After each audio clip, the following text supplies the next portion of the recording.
Hey guys, so tuturuan ko kayo ngayon kung paano mag-install ng VPS kung gusto nyong gumamit ng trading tool tapos gusto nyong patakbuhin ng 24/7. Okay? So, ang ginagamit kong VPS guys is itong Database Smart, no? Ilalagay natin yung link sa comment section and ilalagay din natin yung link sa description para naman ma-check nyo kung gusto nyo rin gamitin ito. Okay? So, ito kasi yung pinakamura na nahanap ko so far. Pagkakaalam ko meron namang mga libre online pero hindi ko kasi mahanap kung saan yung mga libre na yun. So, eto na lang yung ginamit natin, no? So, first, ang kailangan mong gawin is puntahan yung link na ibibigay ko sa iyo. Tapos ngayon, guys, punta ka dito sa My Pricing. Okay?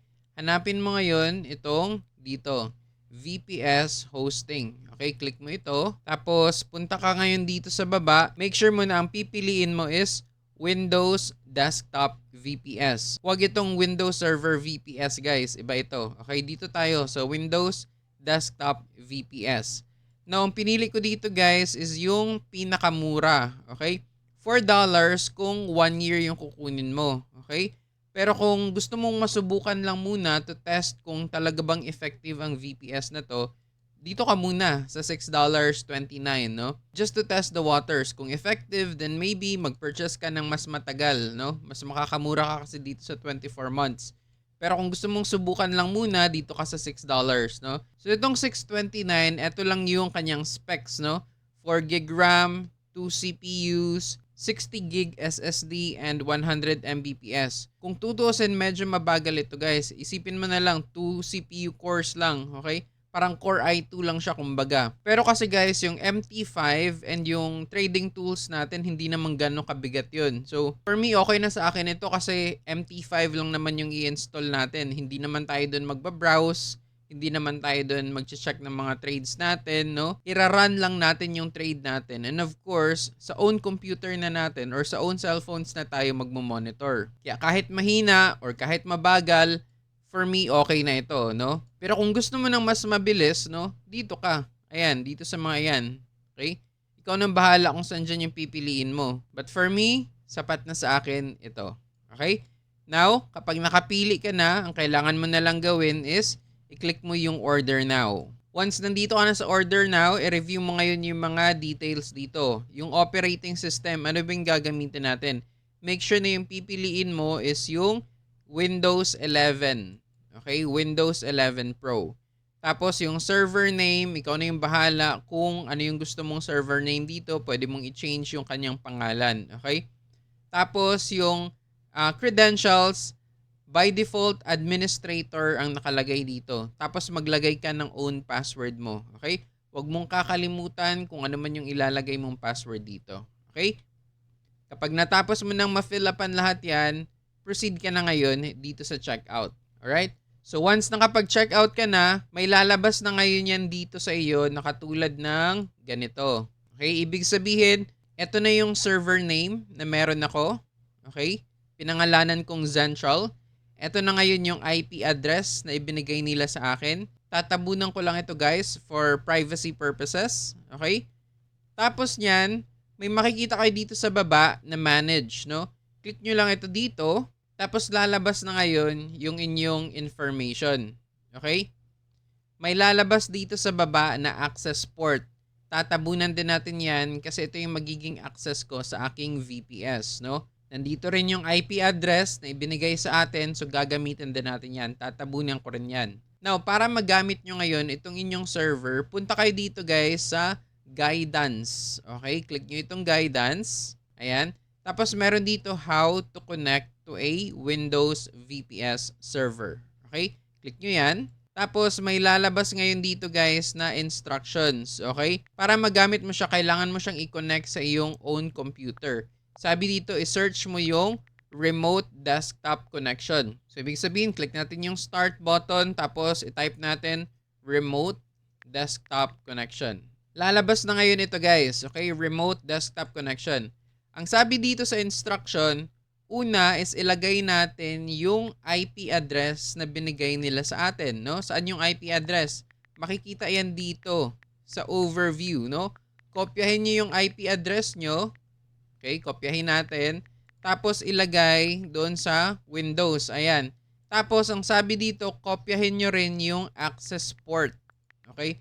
Make sure guys na kapag kinokopya nyo yung inyong access port, merong colon. Ayan o, basahin nyo mabuti yung instruction.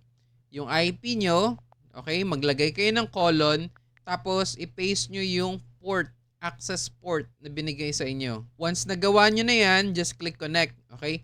Tapos lalabas ngayon itong prompt na ganito. May lalabas na administrator. Okay, so dun sa taas, ilalagay nyo lang administrator, tapos of course yung password nyo.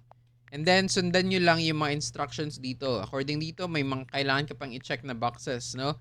And once nagawa nyo na yan successfully, okay, pwede nyo nang makita ngayon yung inyong Windows Desktop VPS. Okay? So gagawin natin yan. Alright? Let's say na-connect ko ng lahat-lahat. Click ko na lang ngayon yung connect. So ngayon guys, nagkaroon ka na ng tinatawag na Windows Desktop VPS. Nagkaroon ka na ng parang panibagong computer, no? Itong computer na ito guys, hindi nawawalan ng internet, hindi nagba-brown out, no?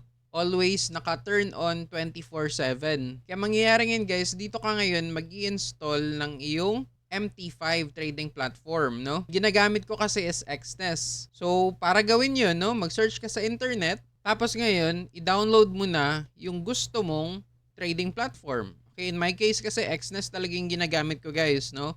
So, just expect na medyo mabagal itong VPS na kinuha ko kasi nga ito yung pinakamura. Okay? Kung gusto mo ng mas mabilis na VPS, kunin mo yung medyo pricey. Okay? Kasi imaginein mo na lang, 4 gig RAM lang ito tapos Core i2, no? Kaya sobrang bagal. Pero that is enough na to make your MT5 run. Okay, sapat na 'yon para paganahin yung iyong trading robot. So kapag nandito ka na, i-download mo na lang of course yung MT5 trading platform, no? In my case, meron na ako niyan dito. Okay?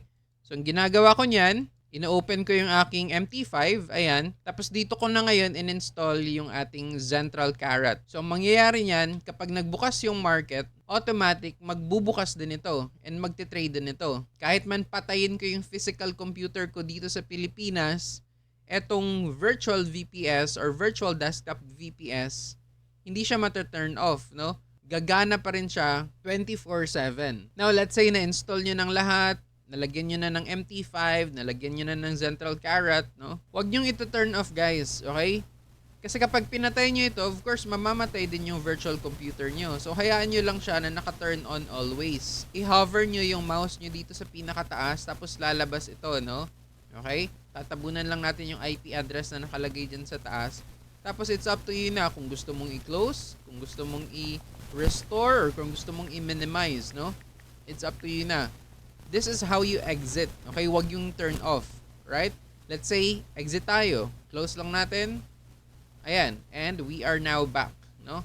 Nakabalik na tayo sa own computer natin. Okay? Again, so 24/7 na naka-turn on itong VPS na ito. Okay? So ano ba ang kahalagahan nito? Ang kahalagahan nito ay kung meron kayong mga 24/7 trading robot na katulad ng ganito, no? Always magte-trade, every day magte-trade, okay? Kaysa kasi gamitin niyo yung mga computer niyo na posibleng mawalan ng internet, posibleng ma-lowbat, posibleng mag-brown out, no? Well, at least dito wala ka nang gagawin. Hahayaan mo na lang siya. I-check mo na lang siya from time to time sa computer mo, or i-check mo na lang siya from time to time sa trading app mo kung ano bang naging result. Okay? Alright, so that's it for now. Sana may natutunan kayo. Peace out.